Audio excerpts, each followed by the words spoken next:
Hello, everyone. I'm Philippe Pasquet, and I'm talking to you from Simon Further University in Vancouver. And I'm really happy to chair this last paper session for this first joint conference on AI and music creativity. We have a full and exciting program today. So without further ado, let's get started. I want to remind everyone that to ask questions, you just have to post them into the dedicated Slack channel. The first paper will be presented by Sandeep Dasari, and it's co-authored with Jason Freeman. And so I'll let Sandeep do the presentation. We get 15-minute presentation and 5-minute question answers following. The floor is yours, Sandeep. Thank you, Pascal. I'll be sharing the screen real quick.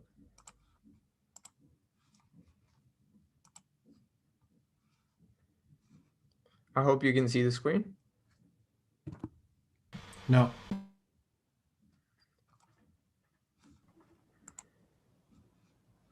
That's better. Thank you. Perfect. Thank you. Awesome. Hey, everyone. Good morning or good evening if you're around the world. I'm Sandeep, and I'm a graduate student in Georgia Tech, and I'm excited to present my research in directed evolution in live coding performance. We've seen a lot of generative music models in the past few years, especially since the deep revolution. Most of them are based on neural networks and geared towards composition, generation of music, and other applications such as relaxation that we saw a few days ago.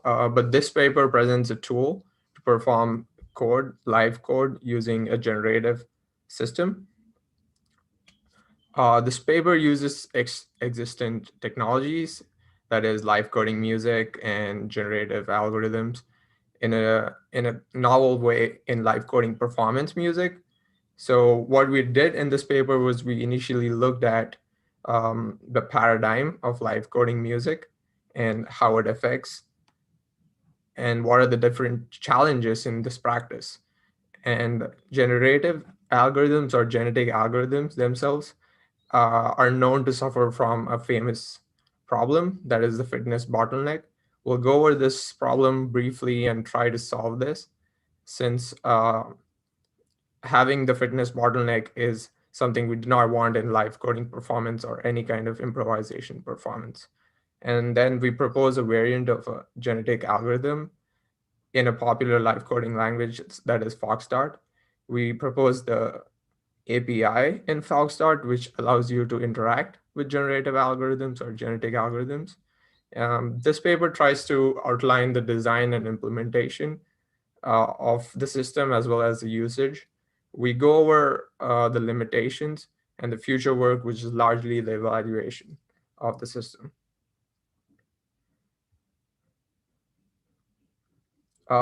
This is a really simple piece of art that was created by a genetic algorithm trying to reproduce an Eiffel Tower. In this case, the goal of the system was to reproduce the images from a really random state. A similar idea will be explained in the next few slides.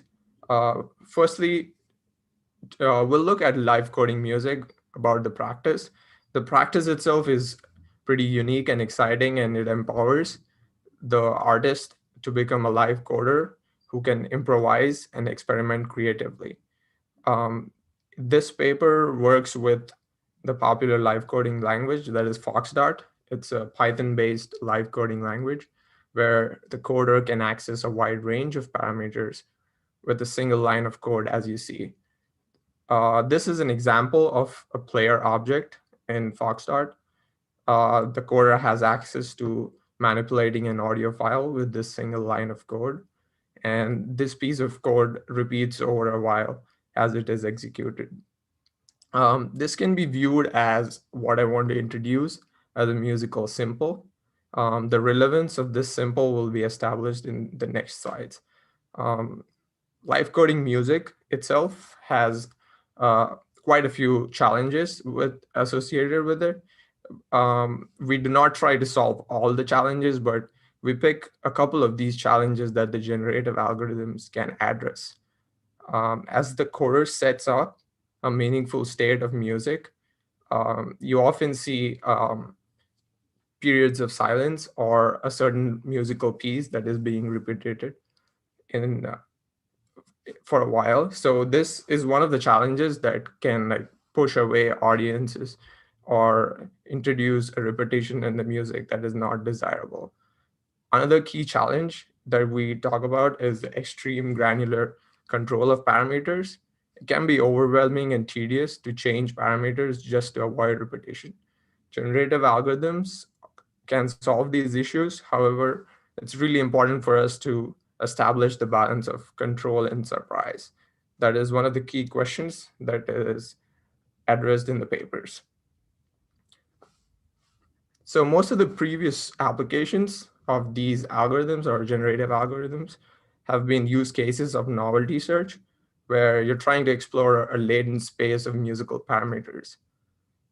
So this is an application of a genetic algorithm in Ableton Live, where the mutations of a live set have been created and the possible combinations of the DAW. So what you see here is a single generation. I hope you can hear the audio now.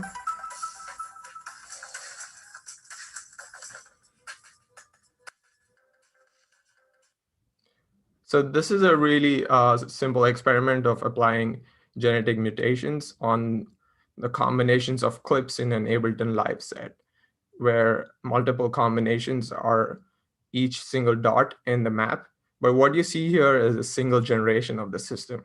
In order to create new generations that evolve, yet quote unquote fit the taste of the performer, the system requires some kind of manual feedback from the actual performer. This feedback is tedious and is really slow. It's one of the most well-known problems of genetic algorithms called the fitness bottleneck. This was tried to, there were attempts made to solve this fitness bottleneck in the past. This particular paper by Horner and Goldberg in 1991 introduced this notion of thematic bridging, where the transformation of an initial music pattern to some final pattern solves the fitness bottleneck, as we now have a goal for the algorithm to optimize. And however, this was largely limited to the sequences of notes in 1991. So what we tried to do here was try and combine thematic bridging for every parameter in live coding music. The live coding system itself has a few goals, because as we want it to be used by the performer, it needs to be generative. There needs to be no fitness bottleneck whatsoever. And we want to manage the balance of control and surprise. As a solution, we propose a genetic algorithm API for Foxdot. And what you see here in the two code snippets are two player objects that I introduced earlier. And these two player objects can now be seen as musical symbols that are reduced to a vector that you see in orange. And this vector is now the source of the evolution. And the vector or the code snippet in the bottom is the destination of the evolution, or the direction in which the evolution needs to go. And now we do not have a problem of the fitness bottleneck, as we can use a simple Euclidean distance or any kind of fitness function that optimizes in that direction. So this is an example of a code snippet from an actual text editor. And what you see here is two player objects, C3 and C4, which are, of course, the mandatory parameters for the genetic algorithm, as you always need a source and destination for the directed evolution. And apart from that, you have a bunch of other control parameters for the genetic algorithm, parameters like mutation, crossover, population, and evolution. All these are pretty standard self-explanatory parameters in genetic algorithms. However, there are a few other parameters that we wanted to introduce to especially gear towards musical needs like quantization, timing. There's something called the lifetime parameter, which allows you to play a certain evolution for a limited set of bars. Instead of specifying the time in seconds or milliseconds, it actually looks at the current time signature and the BPM of the environment and adapts to it so that you always stay in time.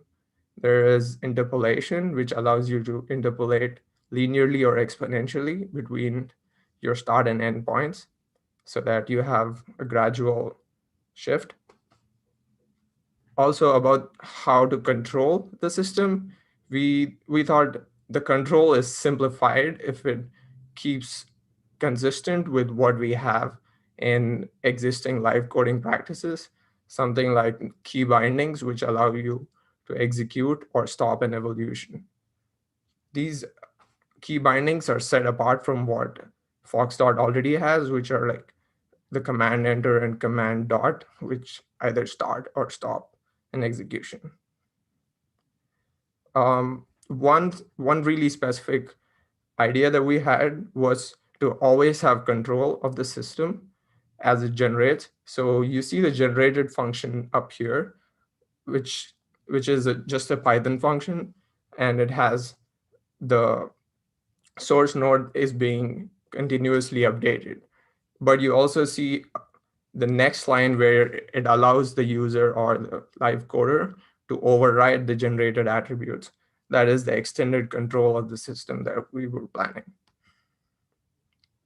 The implementation of the system happened in three parts. What you see in black in the top and bottom is the actual text editor. The first phase or the first part of the implementation is a parser generator written for Foxdot. It understands the source and destination and creates a JSON representation, which is fed to the genetic algorithms, and now they can evolve. And the best genome in each evolution is picked and passed into the scheduler, which actually schedules it according to the lifetime and other parameters. So this is the current status of the system we have so far. It successfully generates and executes evolutions. There's parallel layers of evolutions, and there's always a clear structure of the start and end of an evolution, which inspires process music, the idea to actually define what your start and end goals are, and then you can rely on the system to explore the latent space and thus creating a co-creative intelligent evolutions on the fly for the performance. This is some of these ideas have been covered by electronic composers like Cage and Steve Reich long back when they were using actually tape music. So these are some ideas that were actually inspired from those pieces. This is a short demonstration of the system so far. I'll just play it for you.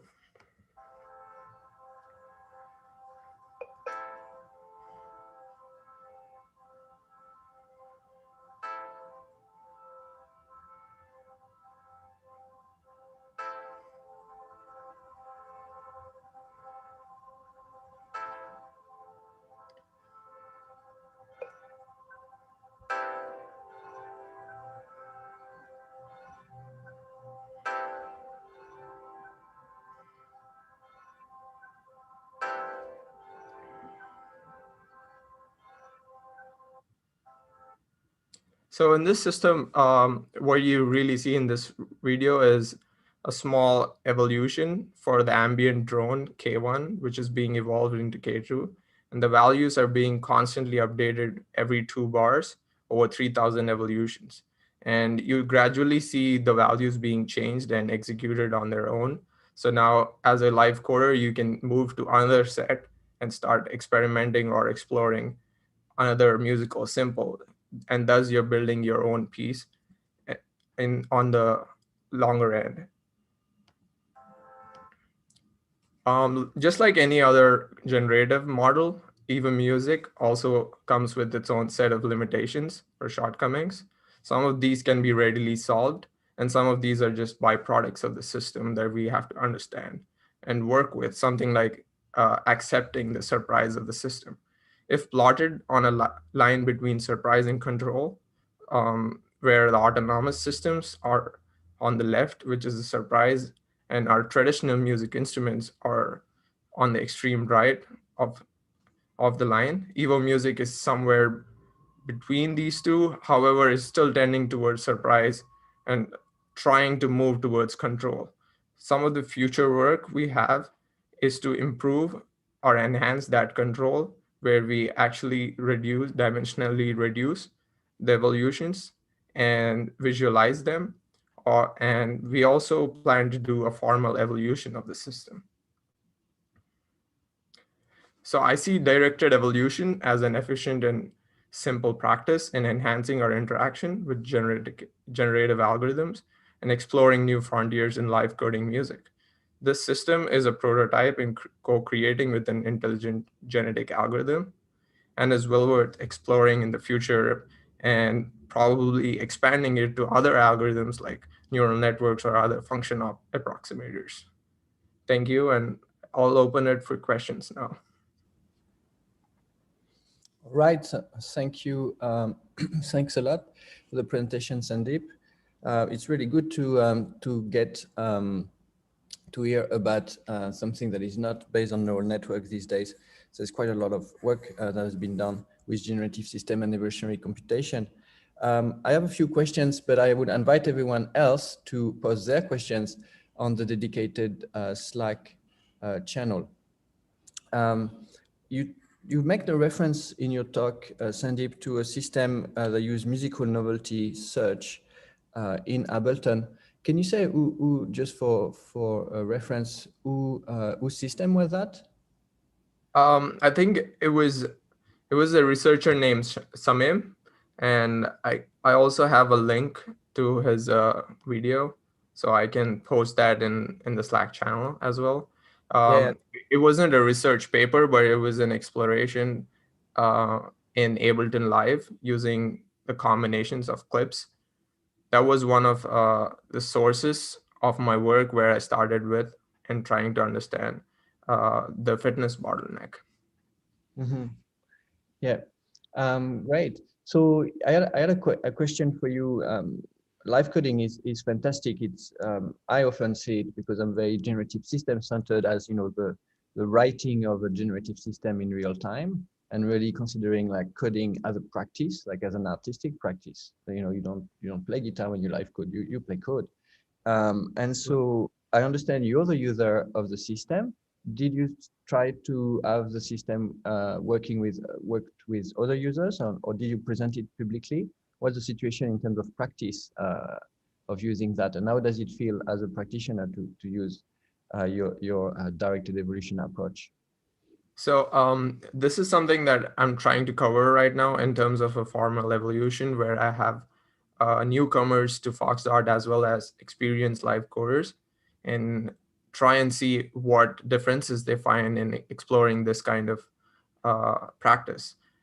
Some of the users so far have just been ensemble users or laptop ensemble users at my program here, where we want to extend it so that everyone around the world, especially a lot of interest has been shown on live coding forums like TopLab.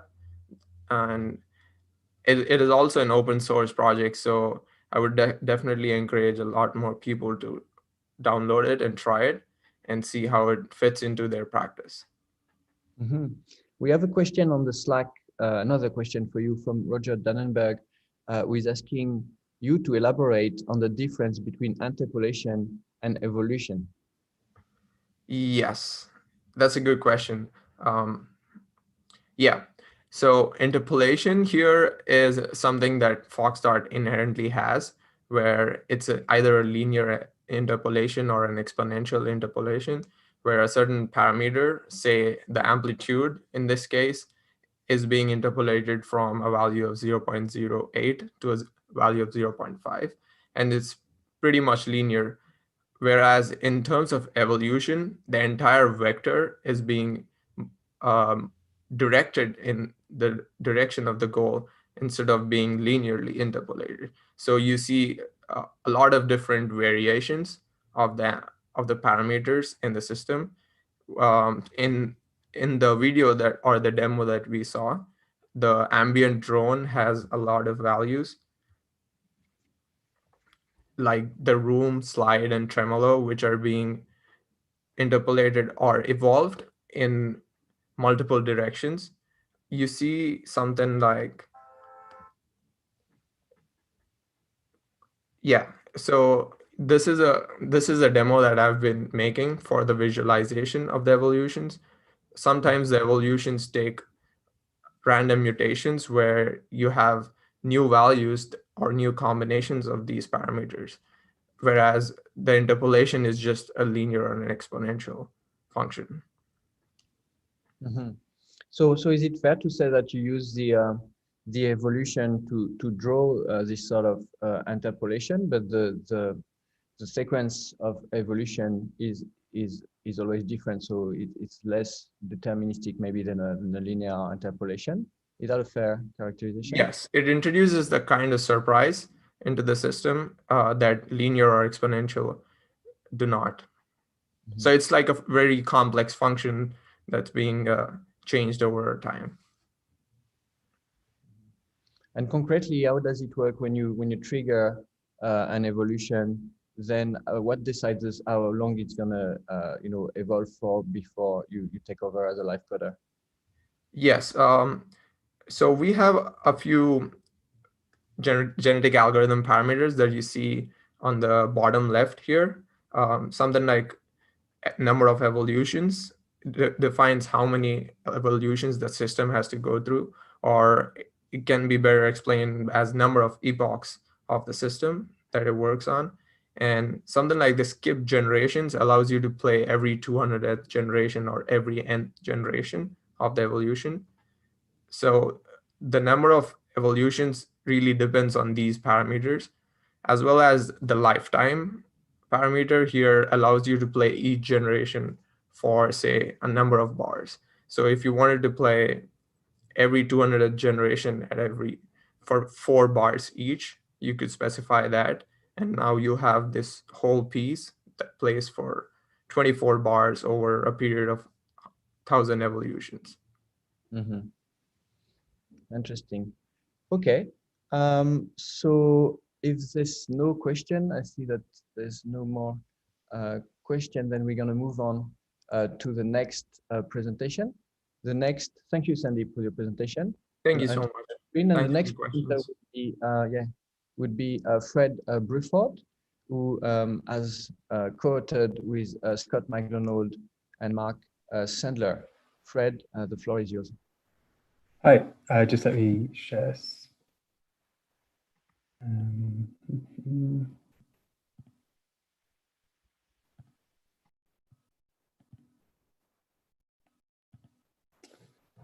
Okay, can everyone see that okay? Yep. Okay, great. So, 1 second. Yeah, so my name's Fred Bruford. I'm a PhD student at the Centre for Digital Music at Queen Mary University. And I'm going to be talking about Yaki, which is our system for user controllable generation of symbolic drum patterns. And I'll start today by talking about some motivations and then go on to describe the algorithm itself, a bit of evaluation that we did. And at the end, I'll give some examples. So one of the main applications of generative music algorithms is computer-assisted compositions. And due to their popularity in music, drum pattern generation is particularly useful. So we've seen lots of other papers in this conference that deal with drum pattern generation. And one problem is that composing varied and evolving drum parts for an entire track can be quite a slow process. So generating continuations or variations on existing patterns has significant potential to speed up this process. One way to look at this problem of variation generation is that you want an algorithm that can create continuations of existing patterns that are stylistically accurate, but exhibit certain user-defined musical qualities like density or a certain level of syncopation or repetition or something like that.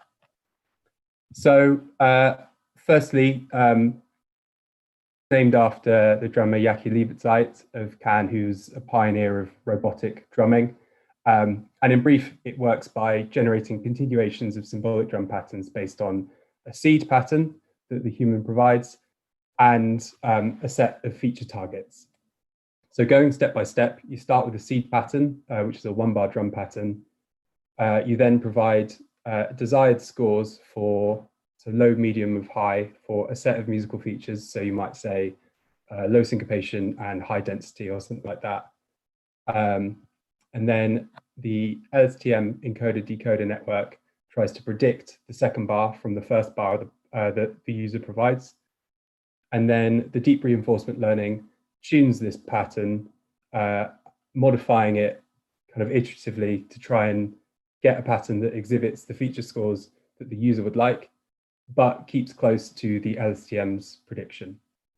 And so that's how you get a drum loop that is stylistically accurate, but exhibits these desired musical qualities. So why did we do it this way? So sequence models like LSTMs and RNNs and stuff have been shown to be really good for generating stylistically accurate music in all sorts of different ways.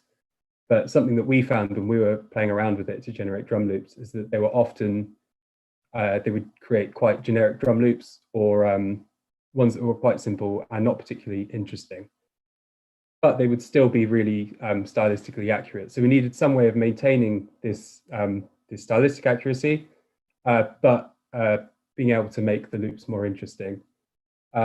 Something about deep reinforcement learning is that it's quite flexible as a framework. So you can put in any possible features and multiple different combinations just by changing the reward function of the algorithm. And you don't actually have to change your kind of neural network itself. And that means you can kind of extend it to work with more features and different combinations of features. You could include direct human feedback in the process if you wanted to, or also quite easily extend it to work in more complex environments, perhaps if you're trying to get it to consider other instruments going on at the same time.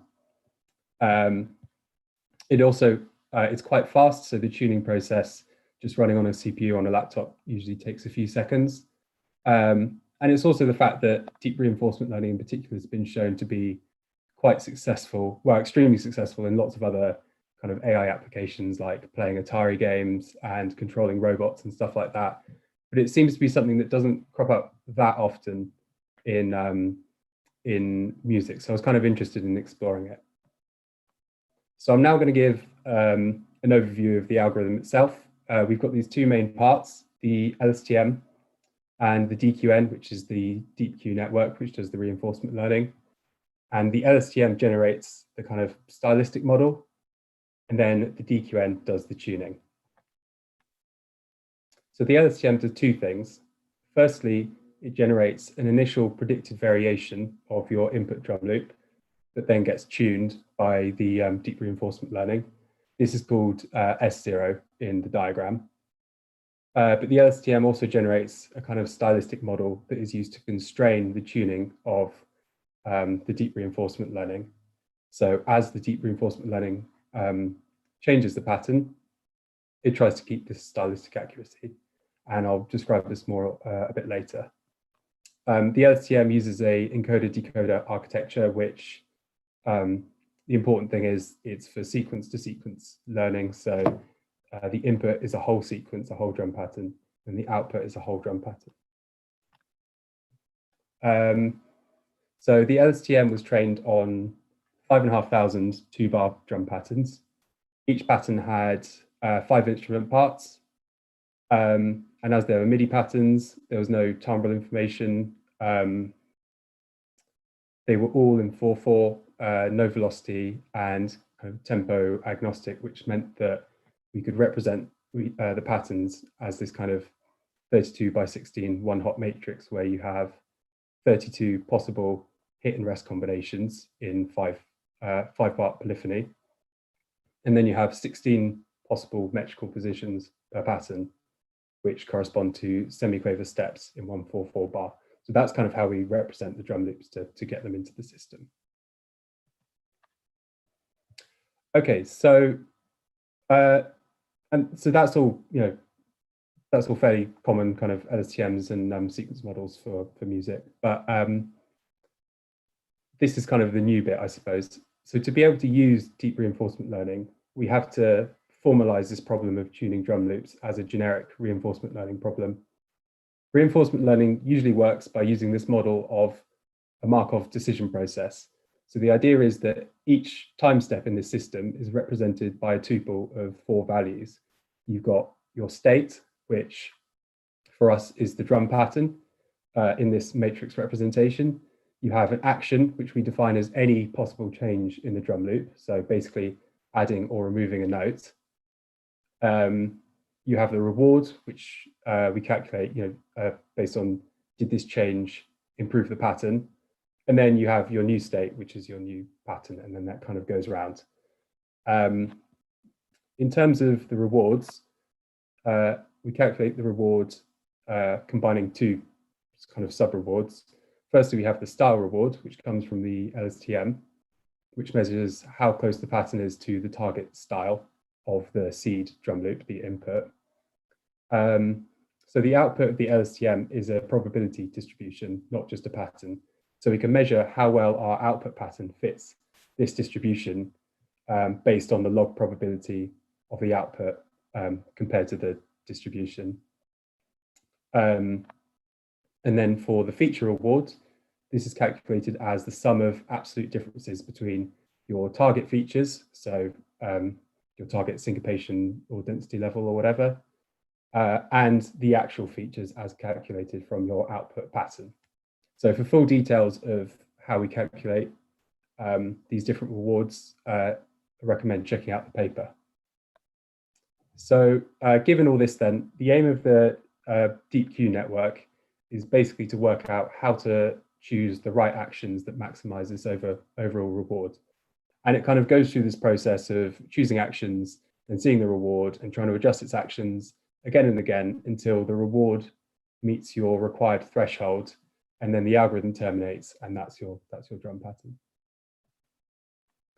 So the job of the DeepQ learning is to decide what action to take to maximize the value, which is calculated not just as the immediate reward from an action, but expected future rewards as well. And it does this through a process called experience replay, where as it acts, it stores these tuples representing its environment in memory, and then it can basically learns from this memory when it's selecting actions. It operates what's called an epsilon greedy policy. So it starts off basically by choosing mostly random actions as it tries to explore its environment. And then over time, as it learns more about its environment, it starts to choose actions specifically to maximize predicted value. So that's that. In terms of controllable features, we've got 4 currently implemented, but there's potential to include many more. The ones we implemented are from our Groove toolbox, and it consists of, firstly, cymbal density, which is the number of cymbal hits, drum density, which is the number of drum hits, syncopation, which is uses this particular measure and it's calculated across the whole loop, and repetition, which is the proportion of hits that are at the same metrical position in the first 2 and second 2 beats of the pattern. So yeah. And these can be used in any combination. You can set any of these to low, medium, or high. In terms of implementation, I won't go into too much detail of layers and hyperparameters and stuff, but you can check out the paper and the GitHub link for all that. But it's written in Python. At the moment, it's kind of just an algorithm. We're working on building a kind of GUI for it, but you can run it from the command line using an input MIDI files, and you can kind of see how it's running and stuff like that. So if you're interested, I recommend kind of playing around with it. Just 2 more key points about the algorithm.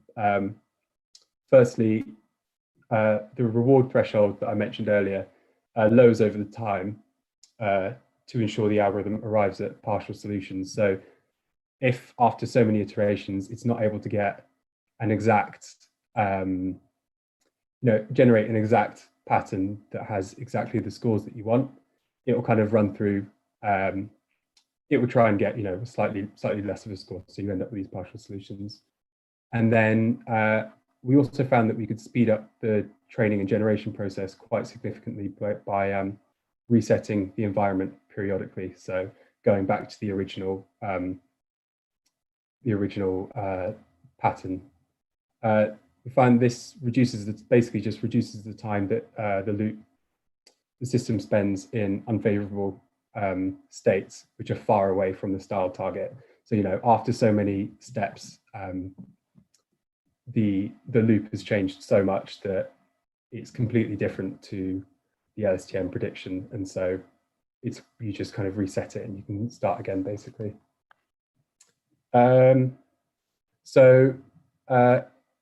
For time reasons, I won't go into this evaluation too much, but we did this kind of systematic evaluation. And the key points are basically that in general, the fewer features you use, the better the result is. So if you've only got one or two user only inputs, one or two features, you find that your final loops are able to quite accurately meet your feature targets and your style target. But it's not so good when you've got 3 or 4 features. Secondly, we found that, interestingly, it kind of struggles to meet symbol density targets. So whether it's low, medium or high symbol density, it kind of struggles to meet those targets. And this is basically because of, in our data set, we use 2-bar drum loops, and it's quite rare in these loops for the use of symbols to significantly change. So our algorithm, we found, basically considers a small change in the use of symbols between the 2 bars to correspond to a large change in style. And another thing we found is that the style reward is generally prioritized over feature rewards.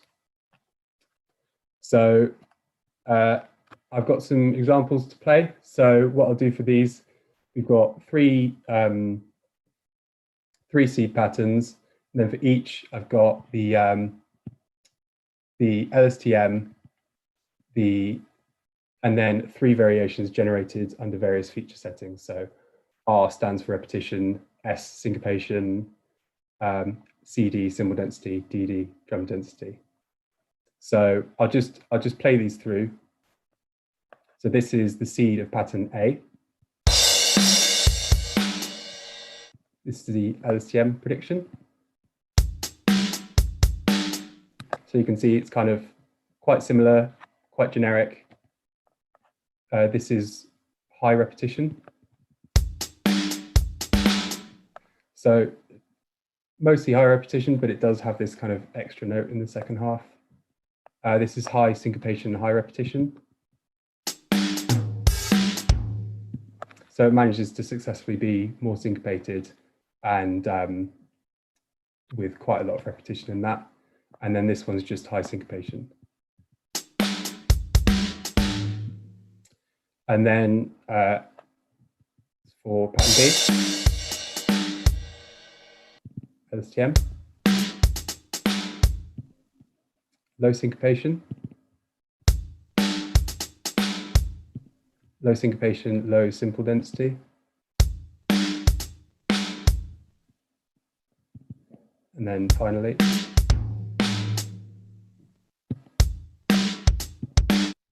and then pattern C. That's the seed. This is the LSTM. This is the next one.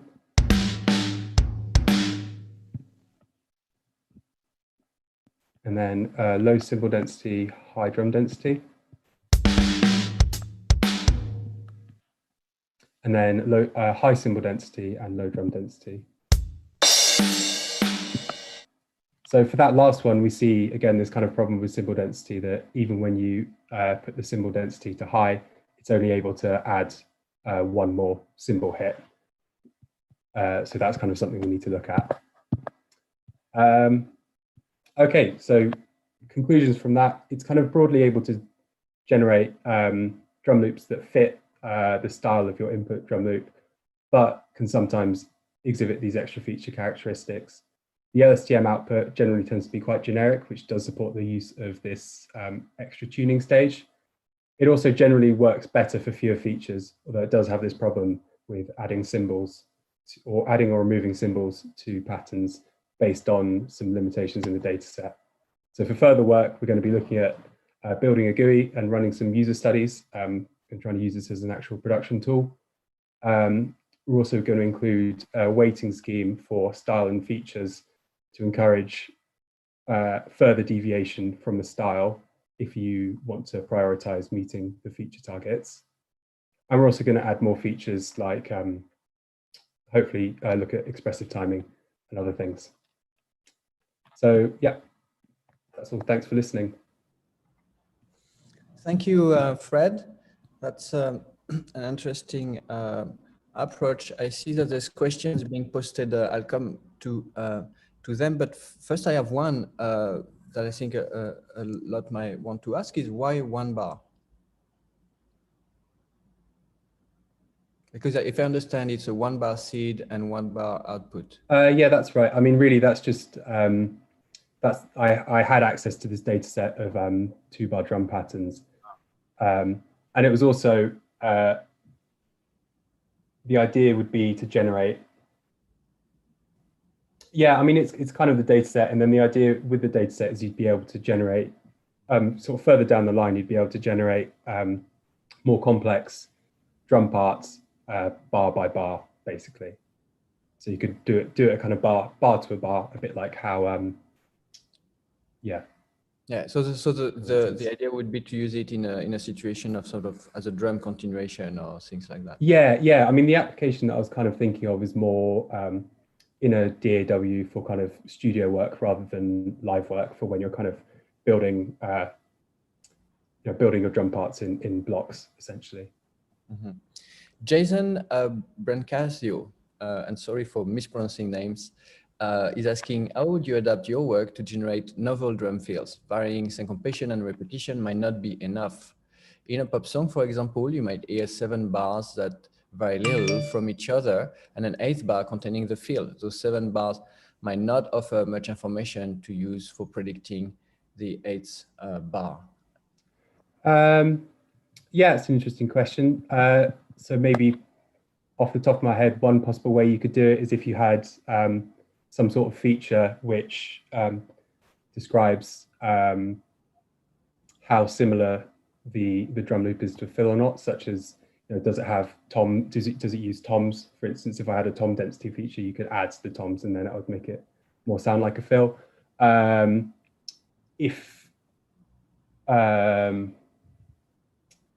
Yeah, also, I mean, if you had a data set of tags of fills, you could learn some kind of stylistic prediction based on how similar the loop is to a fill, and you could use that as an additional style reward with a kind of separate network predicting whether it should, what a fill would look like, if that makes sense. It does. Oded is asking, and we're gonna have to move on after that, if there's been evaluation with actual users wondering if those 1 bar extension were useful enough, and that's in a way, similar to my question around why just 1 bar. Yeah, so no, we haven't done any user evaluation just yet. That's something I'd be hoping to do as the next step, and then potentially look at ways you could extend this to work beyond a kind of 1 bar to 1 bar way. I think that would basically be the next step. And the last question from Gabriel Vigliansoni is saying, great work. Is your data structure able to encode rhythm in compound meters or only in simple meters? And I had a similar question regarding quantization. How would you do it? Yeah. So you'd have to, the encoding basically only works in this case for fixed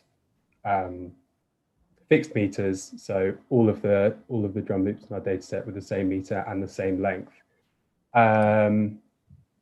Yeah, I mean, part of the motivation for doing this is just because in a lot of music production scenarios, you have both tempo and meter as a kind of fixed global parameter. So if you could just assume that meter's fixed when you're doing these kinds of things. Perfect. All right. We'll move on, but don't hesitate to post further answers into the Slack channel. Yeah, I'd happily answer questions on the Slack or over email. Great, great. Our next presenter is Philippe Essling, who has co-authored a paper with Hayato Sumino, Adrian Beaton, Lisa Kawai, and Tatsuya Arada. Hello, Philippe, the floor is yours. Hello, Philippe, and thank you very much. So I'm presenting for Hayato Sumino and the rest of the gang this paper, which I kind of simplified the name because it was ugly with all the letters. But the idea is basically we talk about automatic music transcription, which is a very much studied problem with lots of industrial applications, which is simply to take a signal and try to find a score which underlies the signal. And the problem with that is mostly that of data availability. I mean, for deep approach, you need like huge data sets if you want to have a good approximation. And the biggest data set is called Maestro, and it's only for polyphonic piano music. The problem is if you want to do the same thing for, let's say, orchestral music, then you would need to annotate a huge data set, and it's a huge problem. So to address this, you might want to go to unsupervised approaches like non-negative matrix factorization. But the current state of art in terms of accuracy is clearly from the deep approaches. And so in this paper, we try to combine the qualities of one and the problems of the other, given that if you are unsupervised, then you're unsupervised, which is good because you don't need these big data sets. But the problem is you have low accuracy. And if you use deep approaches, you have the high accuracy, but you require these large data sets. So how can we combine these things? We would like to have unsupervised transcription and also to work with any sets of instruments. So actually we did two things because actually the transcription is a byproduct of the first thing we tried to do. So we proposed something which we call differentiable rendering for deep automatic music transcription through the use of non-negative matrix factorization or deconvolution. So the idea is we're going to train with acoustic cues by generating the score that we train. So basically we train to get the score, generate the signal, and still be able to propagate the gradient through this generation method. So this allows to have both supervised completely, semi-supervised, and unsupervised training in the same model. And we improved the state of art, but actually, to be truly honest, the real thing we try to do is something that I like to call timbre-based arrangement or orchestration. So the main idea at the beginning of the work was, can we use this approach to take a signal and try to find a score for other instruments? So not the instruments in the original signal, but try to find a score. If you play it with real instruments, then you would get something which sounds the same.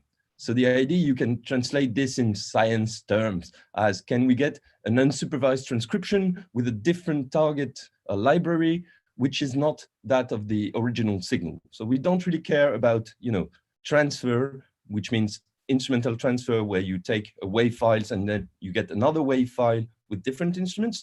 We would like to have a WAV file with some instruments and find a score that could be played by other instruments that sounds the same as the original WAV file. So this is why I call it orchestration or timbre-based arrangements. So first, in terms of the previous methods that were proposed for automatic music transcription, you have the unsupervised one, which is non-negative matrix factorization. So given that you want to estimate from the audio signal or from the spectral transform a score, the unsupervised approach is to try to decompose these magnitude spectrograms into two matrices. So you have one matrix which kind of estimates the spectral content of each instrument, and you have the temporal matrix which gives you the activation of these spectrums. So basically, if you look at a simple example with a piano roll, you would get something like this, where you have two kind of pure harmonic somewhere, and these are activated across time by the other matrix H, which gives you, if you multiply them, the original one. So the problem with that is that it considers only static dictionary elements. So another approach in this vein is called non-negative matrix deconvolution, where you try to introduce time variation inside your dictionary of spectral elements. So this idea allows you to model better some things like the fact that piano notes have this huge impact at the beginning. So you have a very different spectrum at the beginning than in the end. So the idea is you replace your convolution, your multiplication operation by a convolution operator. So ideally, you get something which looks like this. So you have like these two little chirps spectrums, and you can see that then you have like a very clearer matrix of activation, and you also are able to kind of optimize better things that move across time. So that was like pre-deep learning transcription approaches. And since then, there's been this paper which was published, I think, in Izmir 2018 called Onsets and Frames. And so this deep approach, of course, outperforms the unsupervised decomposition, where you usually use large data sets. And this approach is a little bit different than just having one objective.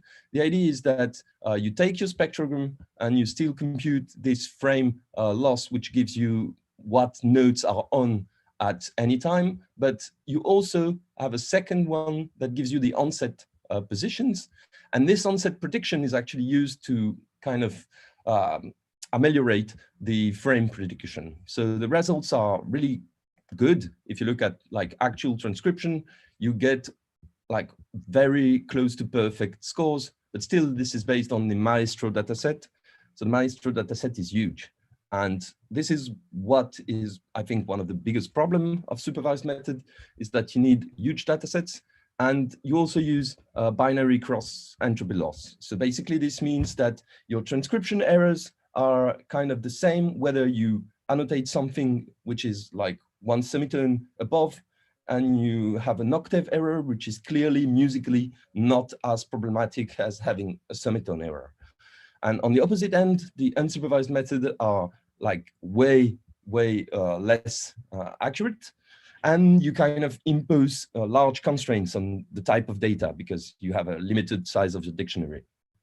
So a similar approach that was actually published after we started doing this research, and unfortunately we got beaten into the race, let's say, is this cool paper by Choi and al., which is called Deep Unsupervised Drum Transcription, which also kind of did something very similar to what we did in this paper. So what we propose here is to try to learn automatic music transcription with semi-supervised acoustic cues.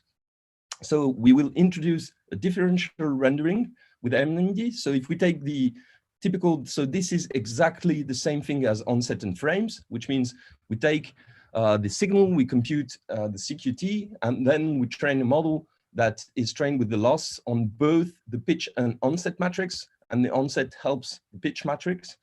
And then we introduce our system, which is basically having NMD, which is pre-initialized with a dictionary, which is chosen from a selected library. So we actually pick which instruments and we kind of force the dictionary of the NMD to be specific instruments that we select. So this allows both to generate the signal, but because this is simply a convolution operator, we can still back propagate through this NMD method. And so in the end, we can use the difference between the spectrums of the original sound and the spectrum of the reconstructed sound to train the model. So this means we can also directly train on a fully unsupervised problem. So the idea is that we combine these two signals. We have both the supervised signal and the unsupervised signal, which are together. So the final loss looks like something like this. We have the onset and frame loss, and we have acoustic matching loss. So this differential rendering allows to backpropagate the LP. So in the experiments we show, we use the piano dataset with a set of pre-recorded samples and NMD-like concatenative synthesis. And I recall that we can train without the annotations. And this problem is pretty much lightweight because the rendering aspect just tries to use, so actually we use the H matrix, which comes from the onsets and frame, and we use the dictionary, which is imposed by the samples. So we don't add any parameters with the rendering, as it is just a convolution of kind of prefixed matrices. Sorry. So the results compared to the baseline methods, which is onset and frame in the supervised case, and NMF in the unsupervised case. So in this supervised case, we separate between the influences of using only the onset and frame or adding our acoustic loss. And so this is shown here.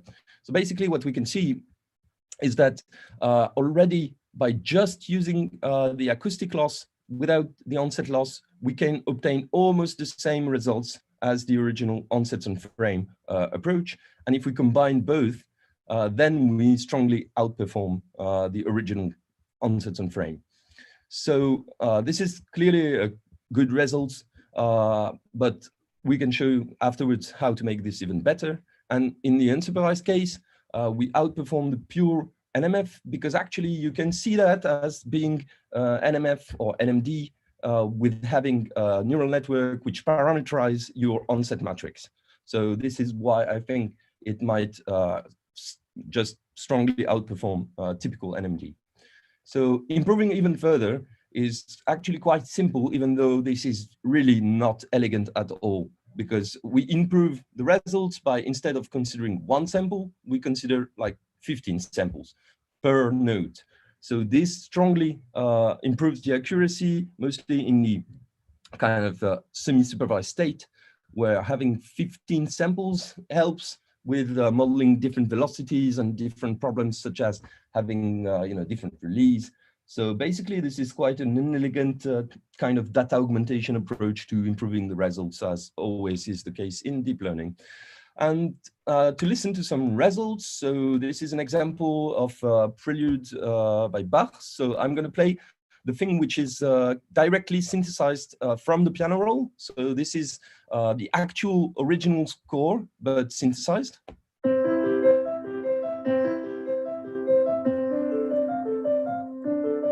Oh, sorry. So I'm going to not play everything, otherwise we're going to be short on time. And this is the reconstruction.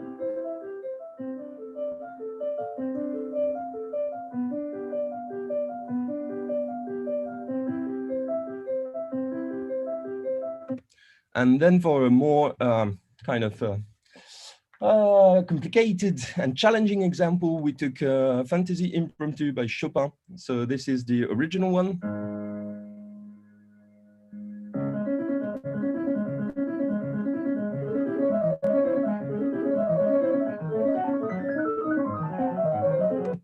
And this is the reconstructed from our estimated score.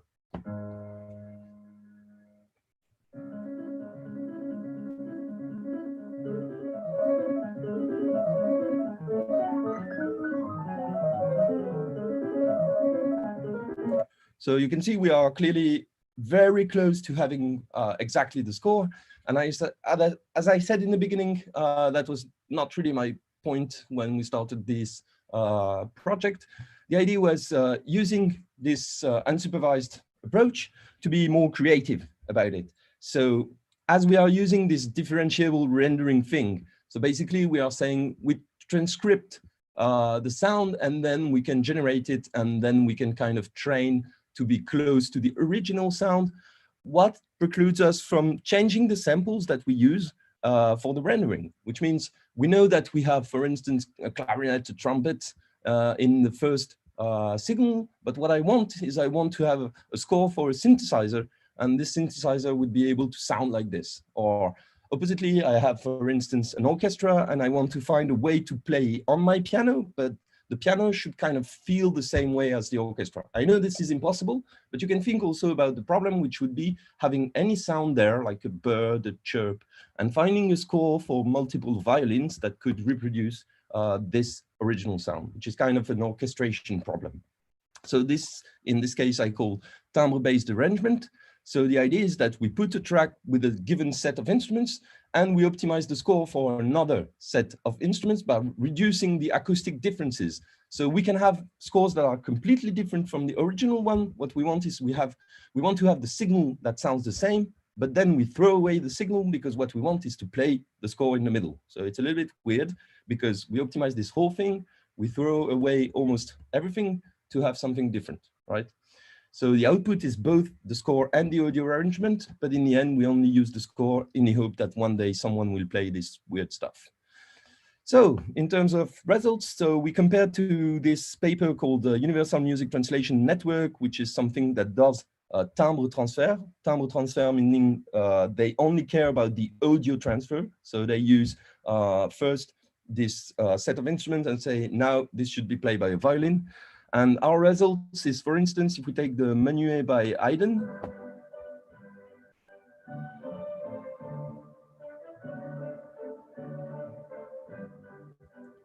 So now I want this to be played on the piano and sound the same. So it's going to sound like this.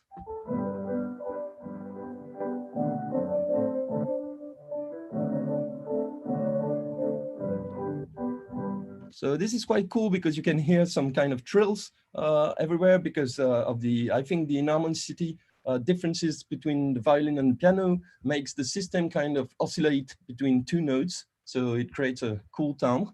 And another example is if we take this symphony by Dvorak.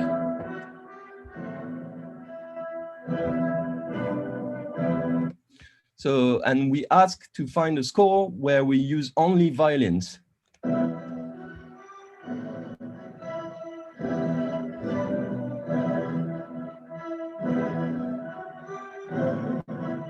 So the very cool thing about this result is that actually in order to replicate the horns and all the low frequency content, it's actually putting lots of small notes in the violin section. But the huge problem is that you would need around 100 violin player to play the score. But kind of cool to see that it can produce something which is still acoustically similar.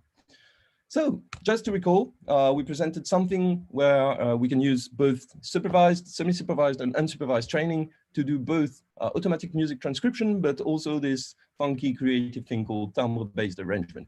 So thank you very much for your attention, and I'm ready for any question. Thank you, Philippe. We have a number of questions that were posted on the dedicated Slack channel by Carl Thome.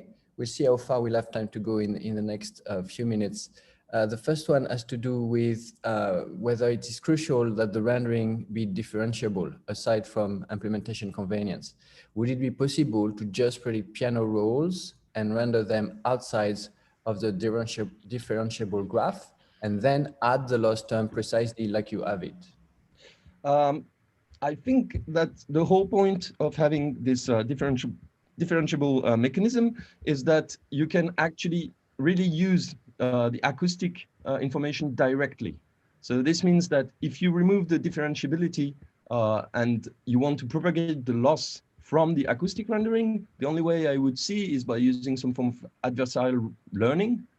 So of course, I'm not quite sure I understand the question because I don't know how I could propagate something which is non-differentiable, but maybe I misunderstood. Oh, that's right. He's asking because it seems that there's any learnable model parameters. There doesn't seem to be any learnable model parameters in the differentiable rendering part of your model. Oh, yeah, but actually the onset matrix, if you look at the rendering, it's using the Y and the H matrix that comes out. So it's actually having a second loss, and the loss is optimized based on the audio directly. Mm-hmm. So if you look here, you have actually the D is fixed. So we don't propagate the information inside the sample database, of course, but we have an extraneous error term.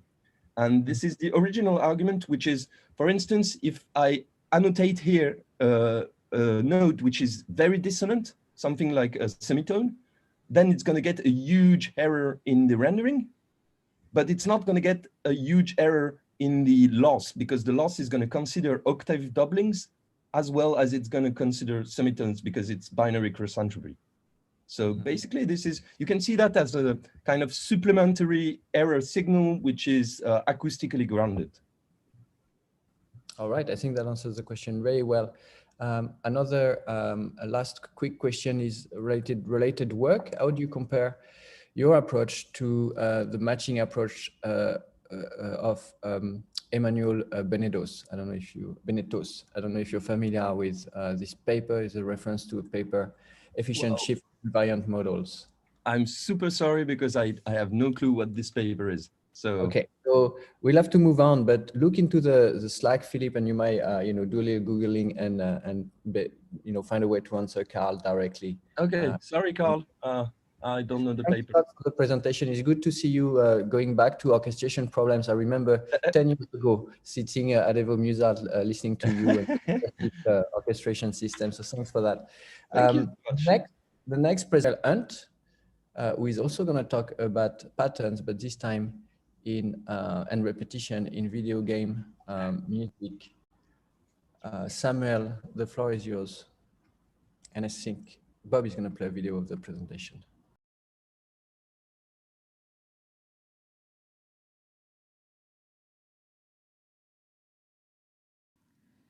Hello and welcome to my talk. My name is Samuel Hunt and I'm here today to talk to you about an analysis of repetition in video game music. The presentation structure is as follows. I'm first going to talk about the abstract and hypothesis. I'm then going to talk about the method and analysis procedure. I'm going to talk a little bit about the software I used to conduct this research.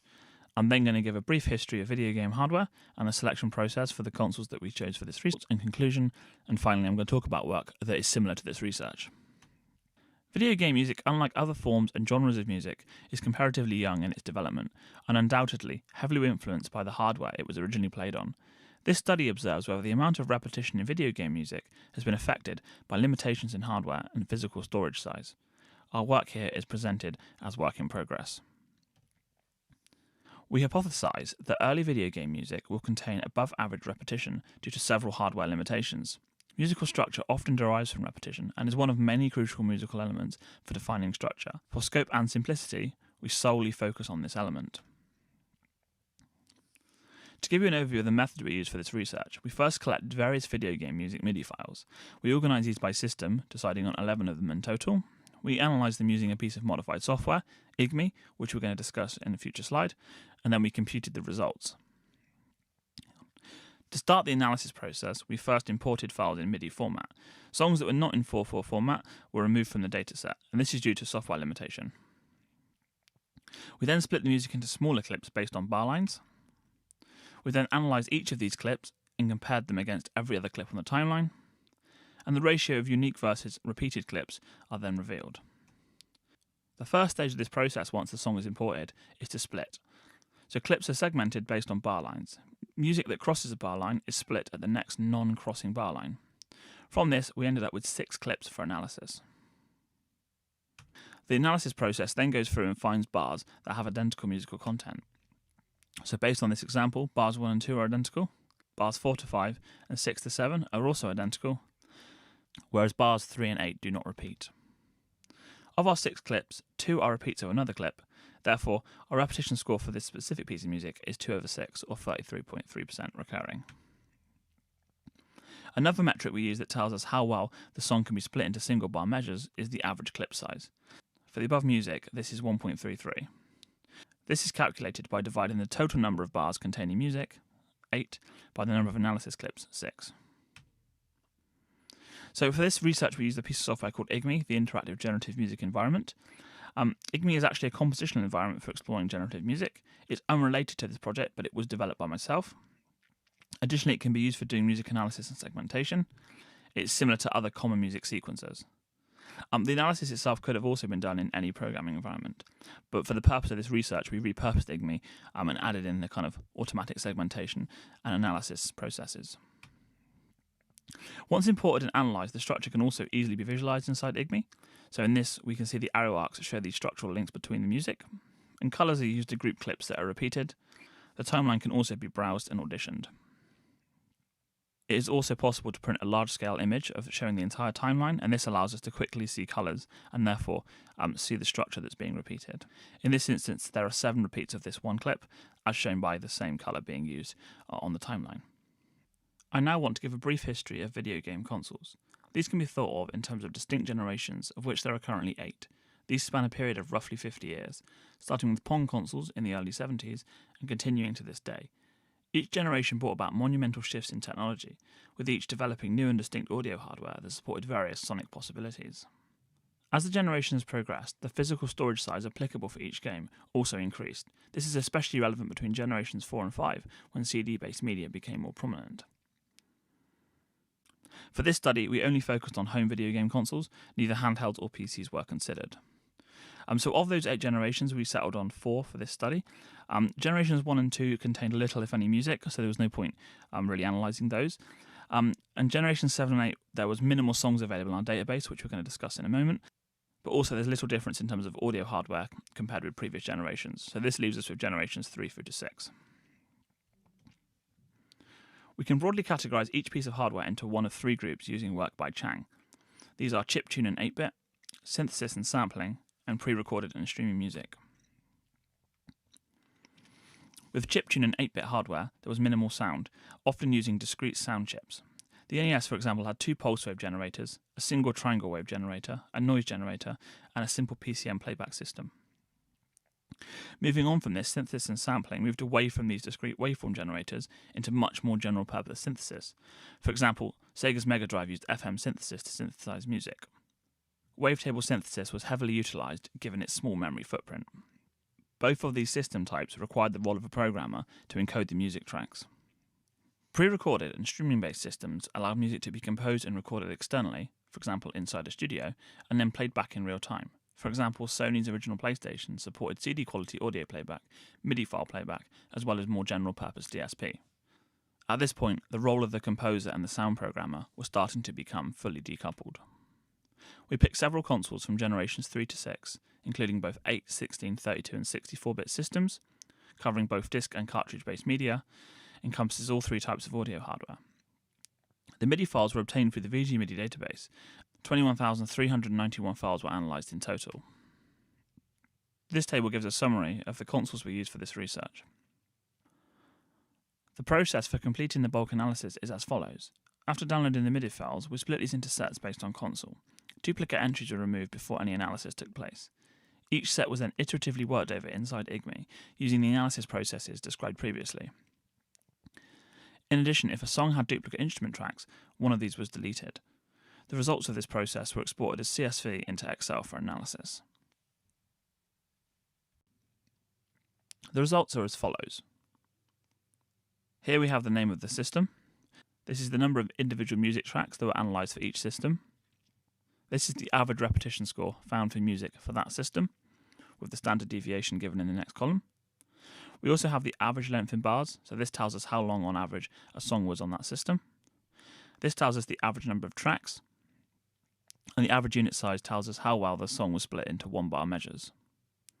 Looking at the results for average repetition score, we see that it doesn't actually differ very much.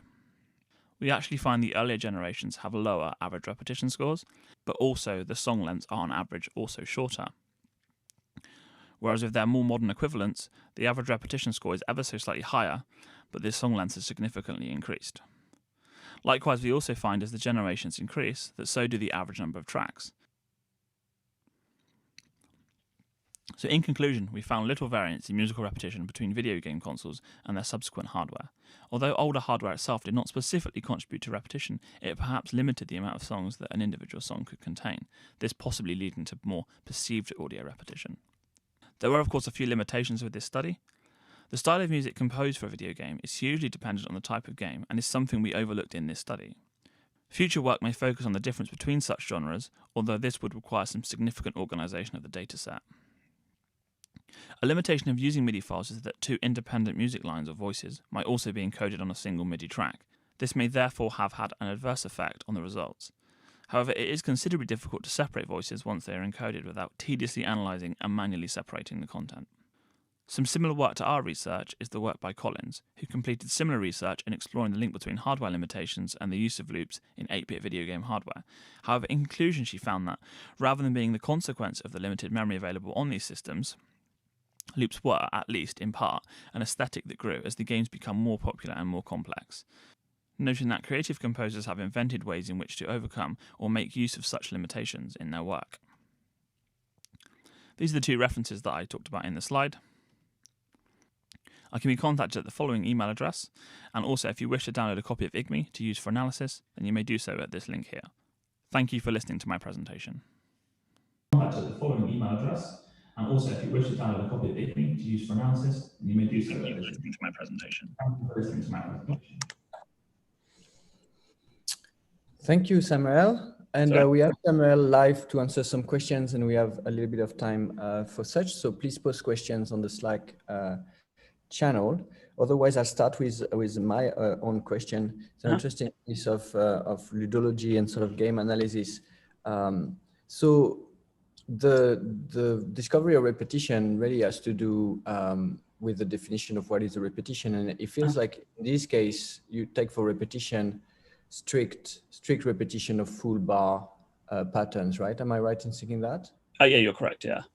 Yeah.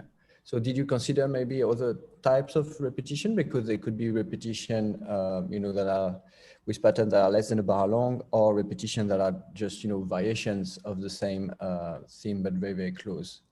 Yeah, that's correct. So I've in other research that I've done, and I cite that in the paper, I've done repetition analysis where I've looked at to see if two bars are very similar to each other, and therefore just looking for the differences between, say, if one bar of music has 10 notes, another has 10 notes, but only one of those is actually different.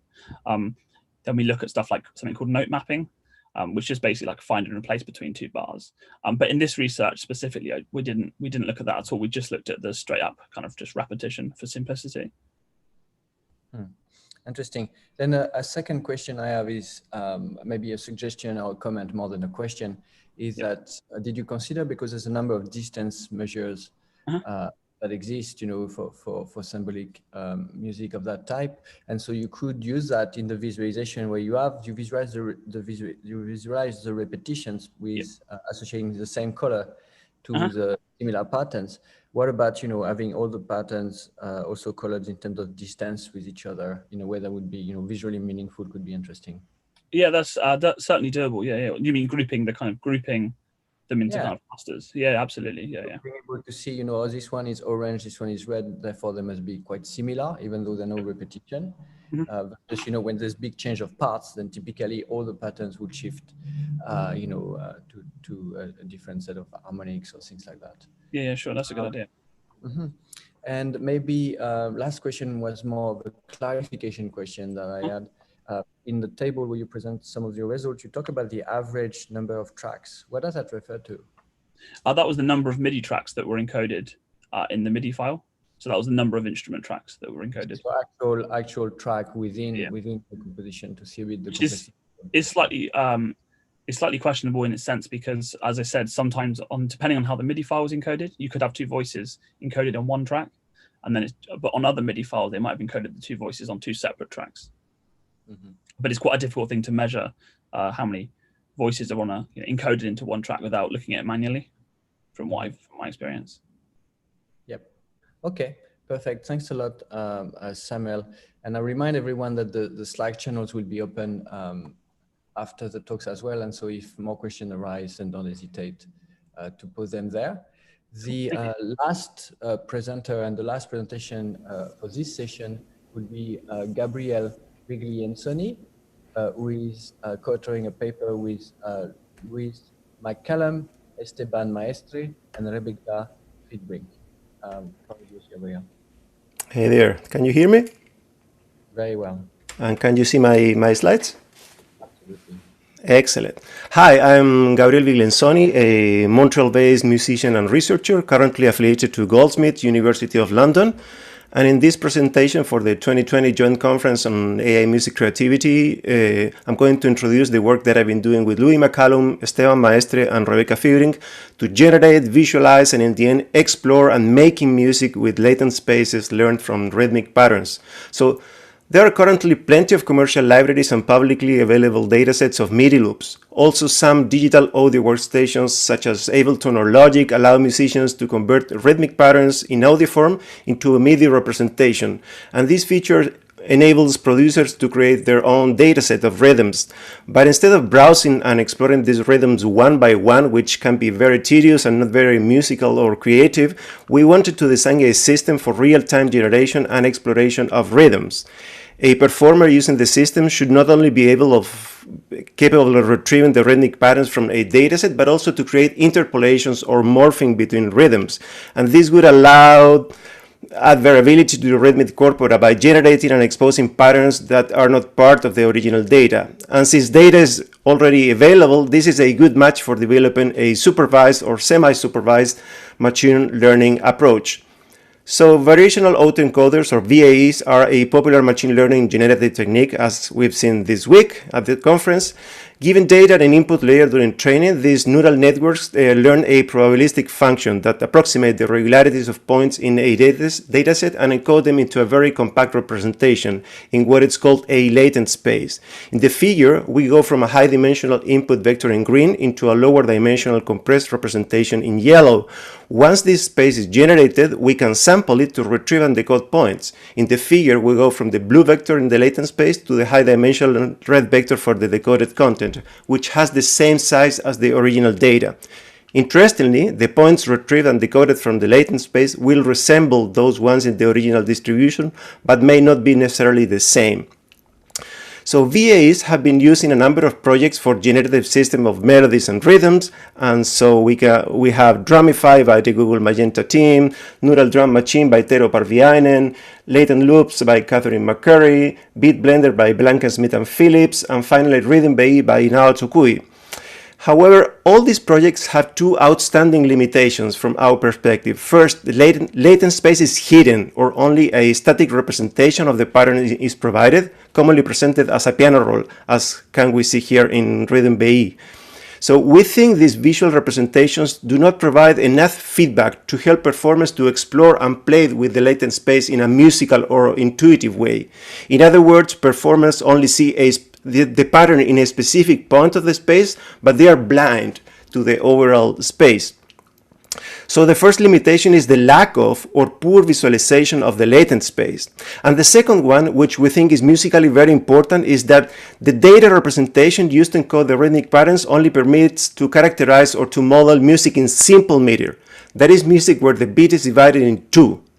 However, there is plenty of music that has rhythms in compound meter, where the beat is divided in three, ranging from traditional music rhythms from Latin America or Africa to contemporary genres such as footwork, trap, two-step, or dubstep, such as this piece by Can.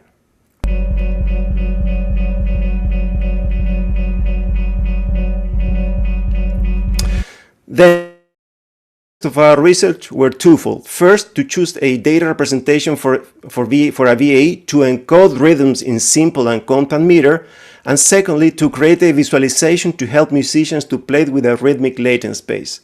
The first objective aims at reducing biases produced by data representations that only encode certain types of rhythms, for example, towards particular genres or cultures. And the second objective aims towards enriching the music interaction experience by providing an integrated visual expression of the sonic material when playing with latent spaces. So for the first objective, we implemented a system called RVAE that we introduced at ICCC last month. And the system is capable of learning a latent space from rhythms encoded in MIDI files. So we based RVAE in the network architecture and data representation proposed by Nao Tsukui in Rhythm BE, which in turn is based in Group BE by John Gillick. And Rhythm BE comes conveniently packaged as a Node for Macs app, and it has a simpler network topology than other approaches, for example Groove BE, enabling faster training on CPUs. And its data structure allows to encode onsets, velocities, and microtimings, which is necessary for encoded drumming. And starting from this, we extended the data representation to encode rhythms in simple and compound meter. So the majority of the data representation of previous approaches using BA to model in rhythms use a 16th node resolution, which is what we can see here in the figure. On the horizontal axis, we have the number of pulses in a measure, and in the vertical axis, we have the node duration. So a full 4/4 measure has 4 quarter nodes, the 4 red diamonds, 8 eighth notes, and 16 16 notes. This resolution is good enough for some rhythms, but since we want to also encode rhythms in compound meter, we chose a data structure with a much finer grid, with the ability to encode up to a 30-second triplet note. And this extension, simple in technical terms, has huge implications in musical terms because it enables to encode a much wider range of music. To work in our second objective, the visualization of the latent space, we designed a visualizer that relies on the dynamic nature of the musical events to observe and interact with the latent space. So we sampled the original continuous two-dimensional latent space at discrete points, retrieving the onset probabilities for 3 drum instruments, that is kick, snare, and hi-hat, and then we scaled the onset probability values to RGB values. Finally, RGB color cells are displayed over time. The figure here shows 4 points in the latent space, that is 4 rhythms, and each point is represented as a 3x3 matrix, so 9 cells. Each instrument in a rhythmic pattern will trigger a specific cell in the matrix with a single color, kick in red, snare in green, and hi-hat in blue. And now we'll zoom into a position in the space and we'll see the visualization in sync with the sound.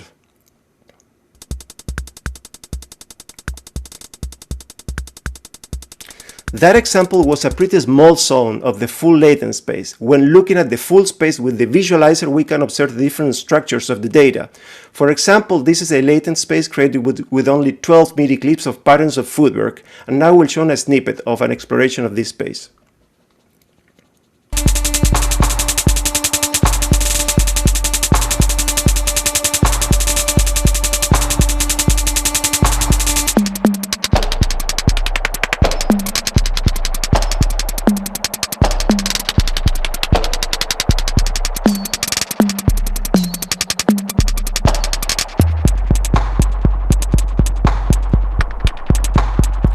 The UI of the visualizer also exposes a few extra parameters such as threshold and noise that allow additional control of the patterns retrieved from the latent space. We also have investigated the viability of RVAE in data selection and training and in musical improvisation and live performance, and here there is a short snippet of a concert last month at the International Festival of Digital Creativity and Electronic Music Mutec 2020.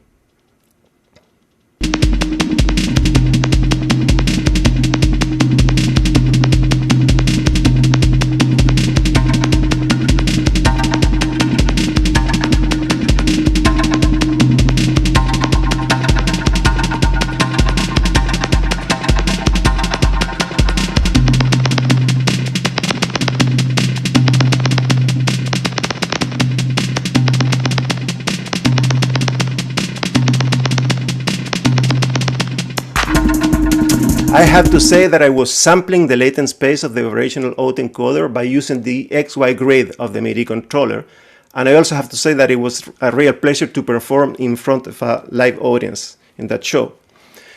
When improvising with RVAE, we observed that it was able to learn useful and playable models with small data, as low as 12 MIDI clips using a CPU. Also, the visualizer captures nicely how the different patterns are distributed in the space, exposing previously hidden rhythmic clusters. The feedback provided by the UI helps the exploration of the space, serving as a visual guide to the performer, improving the performance.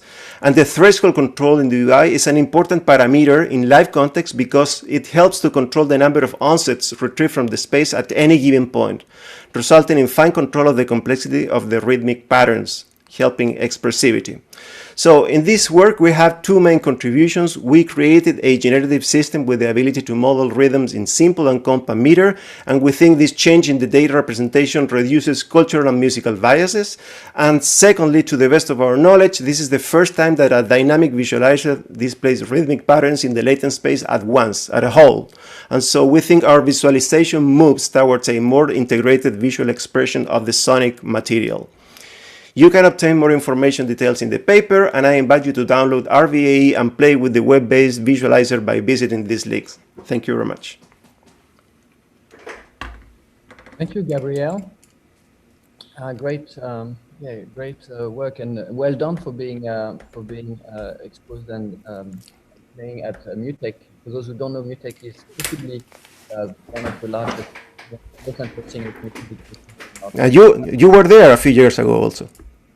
Yeah. Since I've been in Canada for a long time, I've frequented those festivals. Great, and there was some people in person, even though it was during the COVID.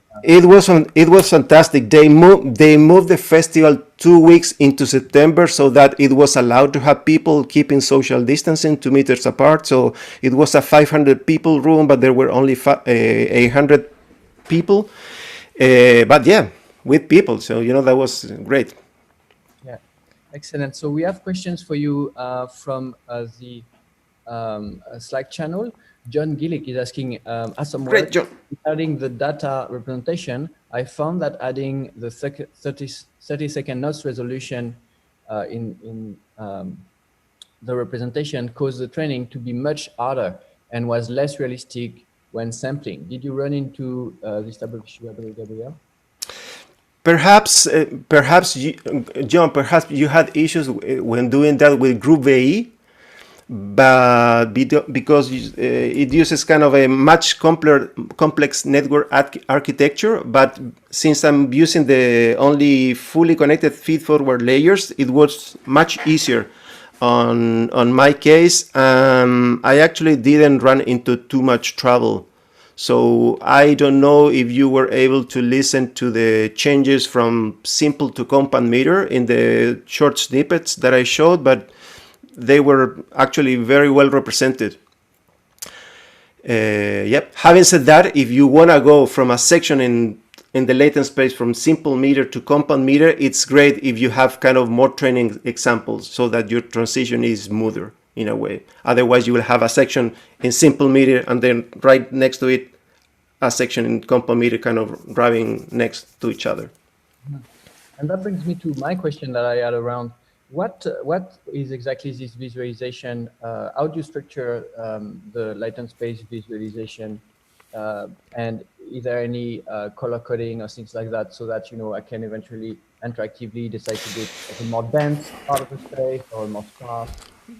Yeah, exactly. So we wanted to devise a way to give the performer the ability to visualize the different rhythms that were kind of distributed in the space so that it helps them to explore the space. So the approach we come up with was to actually trigger and visually the different instruments. So when there is a kick on the space, it'll be triggering kind of a square in red color. When there is a snare in green color, when there is a hi-hat in blue color. So by doing that, since the patterns are somehow clustered and distributed in the space, songs with the same kind of kick pattern will flash synchronously. And so if there is a song with different kind of kick pattern, that song will have a different visual pattern. So it's kind of a self-organized visualization. Yeah, it made me think of some previous work that has been done to organize a set of samples using self-organized map, actually, which is exactly early type of unsupervised. This is kind of somehow similar, but over time, you don't have just the static representation, but it changes over time with the music according to a playback head. With each onset. Yeah, I saw that, and that was my other question. So that's why it's flickery, and it has this sort of a moving quality in the visualization. Exactly. So, yeah. Excellent. Perfect. So I think I don't see any more questions on the thing. John is just has been commenting that compound meters do sounds great, and it's right that it's true. It sounds fantastic, and we're glad you did that. So if there's no more question, then we're gonna close session here.